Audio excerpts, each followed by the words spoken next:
Halo teman-teman semuanya, berjumpa lagi di channel RP.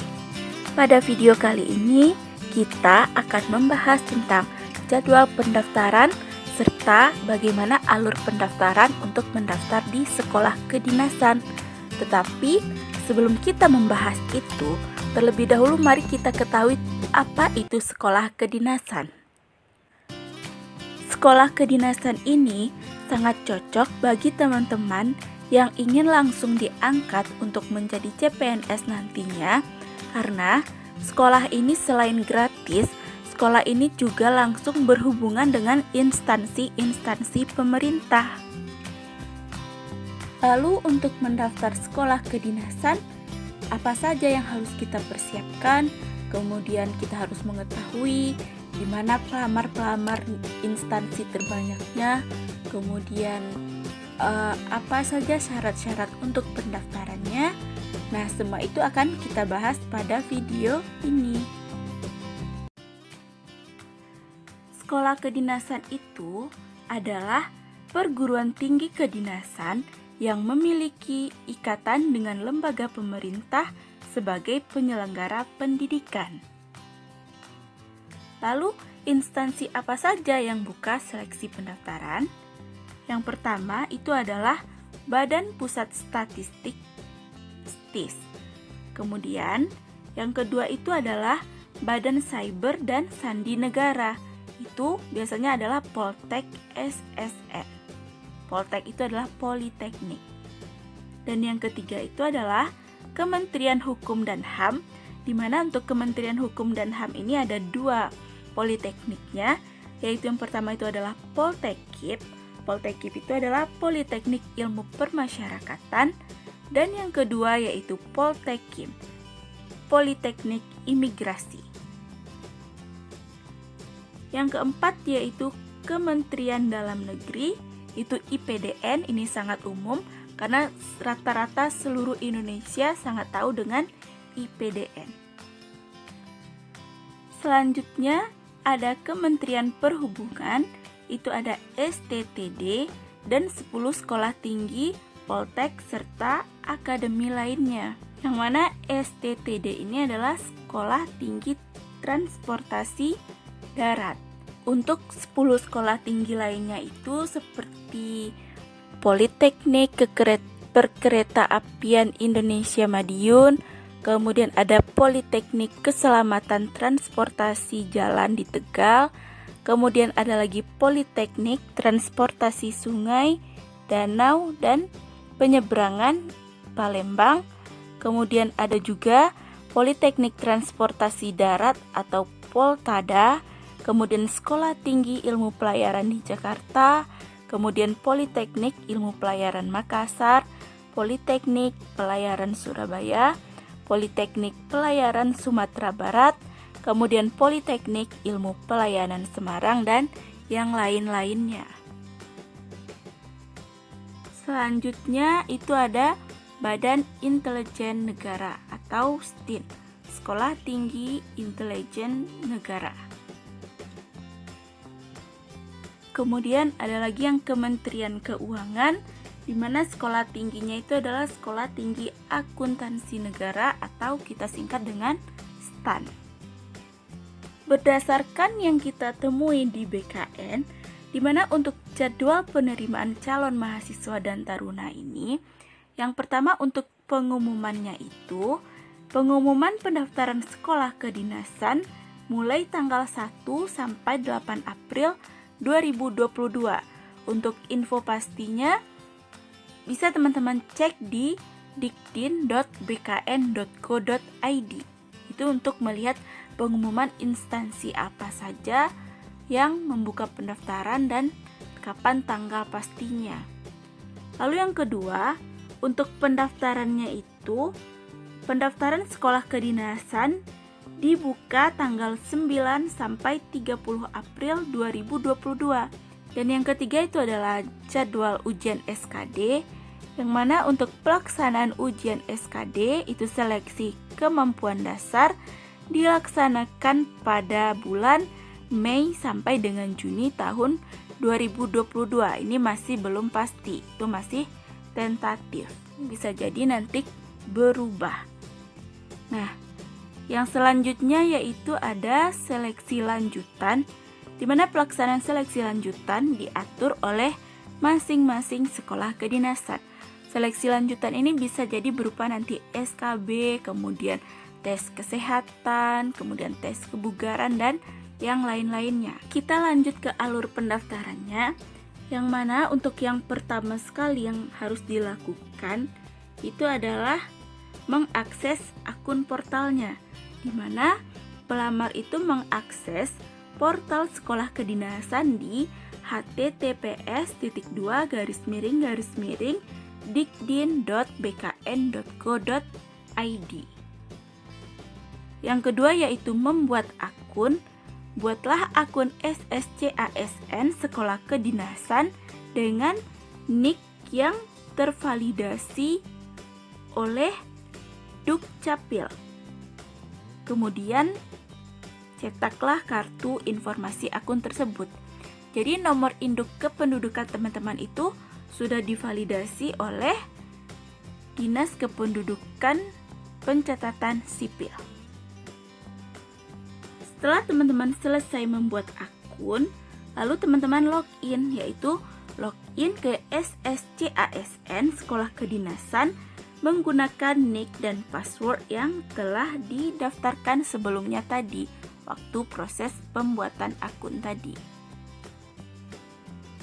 Setelah teman-teman login, lalu teman-teman masuk ke form pendaftaran, di mana di form pendaftaran ini teman-teman akan mengunggah swafoto, kemudian memilih sekolah, kemudian lengkapi nilai, serta mengupload berkas dan juga melengkapi biodata. Alur yang kelima yaitu cek resume, di mana cek resume ini mencek biodata yang telah teman-teman isi tadi apakah sudah benar. Kalau belum benar masih bisa diubah. Kemudian teman-teman itu mencetak kartu pendaftarannya. Setelah teman-teman mencetak kartu pendaftaran dan mencek resumenya, nanti yang selanjutnya itu adalah verifikasi, di mana verifikator dari instansi tersebut akan memverifikasi data dan berkas pelamar. Jadi berkas yang telah teman-teman upload tadi serta datanya akan diverifikasi oleh verifikator dari instansi yang dilamar. Setelah beberapa saat proses verifikasi, itu akan ada pengumuman kelulusan, di mana teman-teman itu akan cek status kelulusan dengan cara login lagi ke SSCASN sekolah kedinasan dan kemudian cek status kelulusan administrasi. Apakah teman-teman lolos administrasi atau tidak?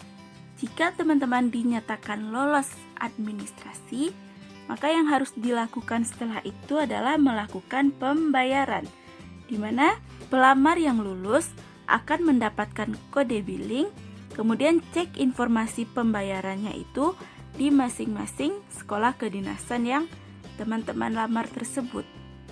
Setelah teman-teman melakukan pembayaran, kemudian langkah selanjutnya adalah mencetak kartu ujian, di mana mencetak kartu ujian ini di SSCASN sekolah kedinasan jika pembayaran telah dikonfirmasi oleh sistem.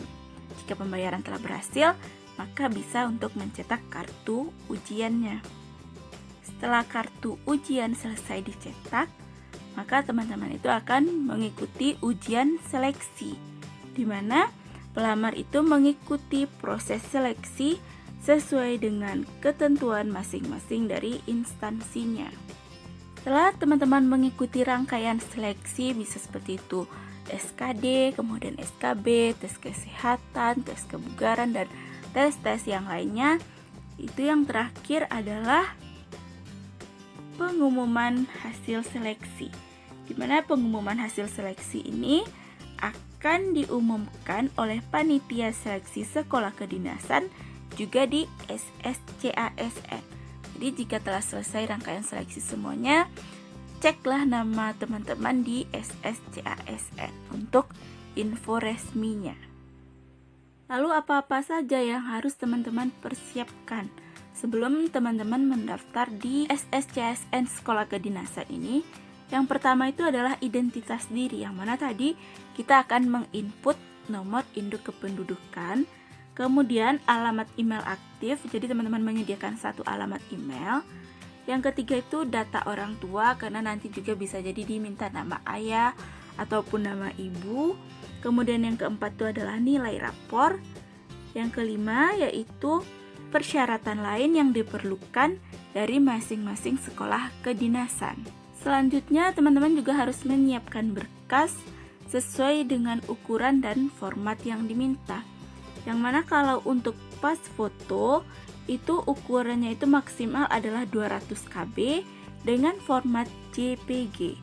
Kemudian yang kedua itu adalah KTP, ukurannya juga maksimal 200 KB dengan format JPG. Selanjutnya adalah ijazah, itu maksimalnya 700 KB dalam bentuk format PDF. Selanjutnya transkrip, itu maksimal 400 KB, formatnya juga PDF. Lalu rapor, itu maksimal adalah 500 KB dengan format PDF. Dokumen lainnya itu maksimal adalah 1 MB dengan format PDF. Kemudian bukti bayar, yaitu maksimal 200 KB dengan format JPG. Kemudian surat-surat pernyataan, itu maksimalnya 700 KB dengan format PDF. Kemudian surat lamaran, maksimal 400 KB, formatnya juga PDF. Kemudian surat keterangan, ukurannya itu 500 KB dengan format PDF juga. Dan seluruh file yang diupload itu disesuaikan kembali dengan persyaratan sekolah masing-masing. Ya. Kemudian untuk soal-soal seleksi kemampuan dasarnya itu hampir mirip dengan soal CPNS, di mana ada 3 bagian, yaitu ada tes wawasan kebangsaan atau TWK, di mana pada TWK ini nanti bisa jadi tentang pilar negara, tentang Pancasila, kemudian tentang undang-undang dasar, apa-apa saja pasal-pasal, di mana di video-video sebelumnya kita sudah pernah membahas tentang tes wawasan kebangsaan ini. Nanti teman-teman bisa cek saja. Kemudian yang kedua itu adalah tentang TIU, yaitu tes intelijensi umum, di mana di tes intelijensi umum ini bisa berupa tentang soal analogi, kemudian soal cerita, kemudian soal ceritanya itu bisa berupa perbandingan umur ataupun tentang soal peluang. Dan yang ketiga itu adalah tes karakteristik pribadi, itu TKP. Itu adalah untuk mengukur kepribadian seseorang. Kita juga pernah membahas soalnya di video-video sebelumnya. Sekarang kita lihat 10 peminat terbanyak dari sekolah-sekolah kedinasan ini. Yang pertama itu adalah PKN STAN, kemudian yang kedua itu IPDN, kemudian Polstatistis, kemudian yang keempat itu adalah Poltekim, yang kelima itu adalah Poltekip, yang keenam adalah PTDI Bekasi, yang ketujuh STMKG, yang kedelapan itu adalah STIN, yang kesembilan itu adalah Poltek SSN, dan yang ke-10 itu adalah PPI Madiun. Nah, oleh karena itu, bagi teman-teman atau adik-adik yang ingin melamar, pintar-pintarlah untuk mencari peluang mana pelamar yang kira-kira sedikit dan peluang lulus teman-teman atau adik-adik di sana itu besar. Jadi nantinya teman-teman bisa diterima di sekolah tersebut. Sekian dulu untuk video kita pada kali ini. Jika teman-teman suka dengan video ini, jangan lupa untuk di-like, komen, serta di-subscribe dan di-share kepada teman-teman yang lainnya. Siapa tahu teman-teman yang lain juga butuh tentang informasi ini. Dan jangan lupa untuk pantau terus channel ini, karena di video berikutnya kita akan membahas tentang soal-soal yang berupa TWK, TIU, dan TKP. Jadi kepada teman-teman semua jangan lupa stay tune ya. Nah, terima kasih telah menonton video ini. Sampai jumpa di video berikutnya.